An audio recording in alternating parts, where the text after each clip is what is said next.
சாப்பாடு வேணும். எந்த நாளும் முட்டை விட்டு அவிச்சு கொண்டுட்டு வாங்க, இல்லாட்டி சாப்பிட மாட்டேனா. திருப்பதி என்ன ஒரு மாதிரி மஸ்பசன் இருக்கல, என்ன வேலையை பாருங்க. உனக்கு உடம்பு சரியில்லை இருந்ததால நீ எல்லாரும் எடுத்து போட்டு பார்க்காம அந்த பிள்ளைய ஏன் வேலையை பாரு. ஆட்சாரி கிடக்கு. என்ன வேலையா? என்ன வேலை கிடக்கு வீட்டுல? எல்லா வேலையும் கிடக்கு. வீடு துடைக்கணும், சன்னக்கிரெல்லாம் தொடங்க. நான் காத்திய திருக்காத்திய நாளைக்கு தம்பி தான் கல்யாணம் வைக்க போறேன்னு நினைச்சிட்டேன். கல்யாணம்னா பையன் பாப்பா உன கல்யாணம் முடிச்சா முடியாது எதாச்சு. நீ அடுத்த மருமக வந்து தலைப்புற எனக்கு அது பாத்துக்கிறோம் அடுத்த வருஷம். இப்ப வந்து இருக்கிற வேலையை 2 பேரும் பாருங்க. எல்லாத்தையும் இழுத்து போட்டு நீ பாத்துறாத. உனக்கு உடம்பு சரியில்லை, அதனால அந்த பிள்ளையும் சேர்த்து வச்சு பார்க்க சொல்லு. 2 வீட்டையும் தொடங்க. சன்ன கிண்ண கம்பி எல்லாம் தொடச்சிருங்க. நாளைக்கு காத்திய விளக்கேத்தணும்.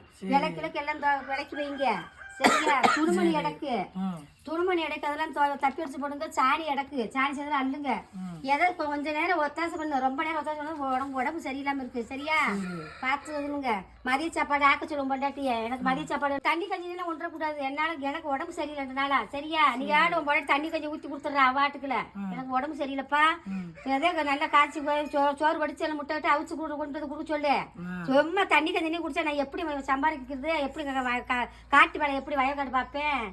ஏதோ மதிய சோறு பொங்கி முட்டை விட்டு அவிச்சு கொடுத்து விட சொல்லு. சரியா? ஆமா. இது சாணி இல்லைங்க, மாட்டு புல்லு எல்லாம் பார்க்கணும். எல்லா வேலையும் பாருங்க. 6 மணிக்கு வருவேன். வரையில எல்லாம் கிளீனா இருக்கணும்.